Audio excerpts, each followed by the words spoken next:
इतनी मेहनत करो कि एक दिन ड्राइवर से कह सको कि हेलीकॉप्टर निकालो, चाय पीने जाना है। नमस्कार दोस्तों, मेरा नाम है रमजान आलम, बिजनेस कंसल्टेशन badabusiness.com।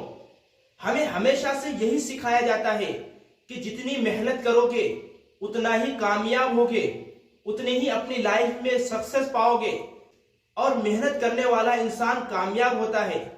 अगर मेहनत करने वाला इंसान कामयाब होता तो एक मजदूर को सबसे ज्यादा कामयाब होना चाहिए था।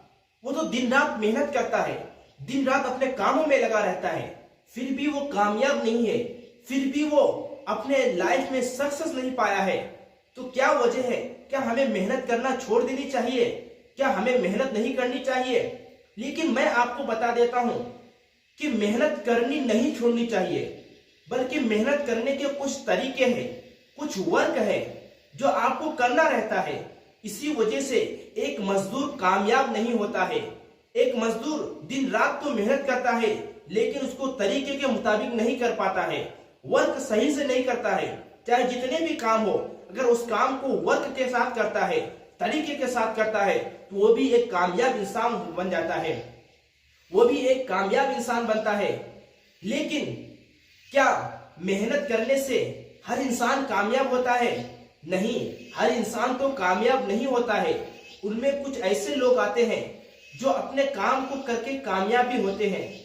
इससे हमें ये करनी चाहिए कि मेहनत रंग लेके आती है, लेकिन मेहनत के कुछ तरीके हैं। तो आज मैं आपको दो तरीके बताऊंगा कि मेहनत के दो तरीके कैसे होते हैं। सबसे पहला वर्क करने का तरीका बता देता हूं। एक होता है हार्ड वर्क, जो मजदूर दिन रात काम करता है, मेहनत करता है, पसीना चुलाता है। लेकिन एक होता है स्मार्ट वर्क, यानी वही काम को अच्छे तरीके से करता है, स्मार्ट तरीके से करता है। और स्मार्ट तरीका जैसा कि हम और आप यानी कोई काम करते हैं, कोई काम को करने जाते हैं, तो उस तरीकों को आसान में बदल देते हैं। जो मुश्किल काम होता है उस मुश्किल काम को आसानी में तब्दीली कर देते हैं। काम देर से होता है उस काम को आसानी में बदल देते हैं। उसी को कहता है स्मार्ट वर्क।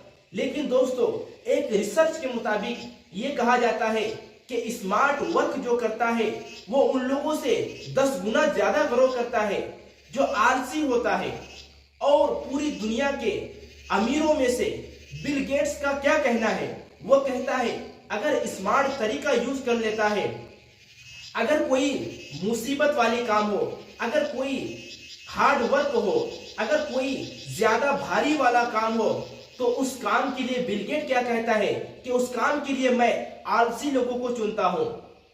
अब आप सोच रहे होंगे कि आलसी लोग कैसे काम करेंगे, तो मैं आपको बता देता हूं कि आलसी लोग उस काम को स्मार्ट तरीके से करता है। यानी जो काम मुश्किल होता है उसको वो सोचता है कि इसको आसानी में कैसे करे, आसान से इसको कैसे करे, उसके तरीके ढूंढते हैं, और वही स्मार्ट लोग होता है। तो इससे फायदा हमारा ये होता है कि स्मार्ट तरीके और हार्ड वर्क को, यानी स्मार्ट वर्क को और हार्ड वर्क को दोनों को मिला करके काम करना चाहिए। क्योंकि हार्ड वर्क हमारा अलग होता है और स्मार्ट वर्क उसी काम को आसान बना देता है।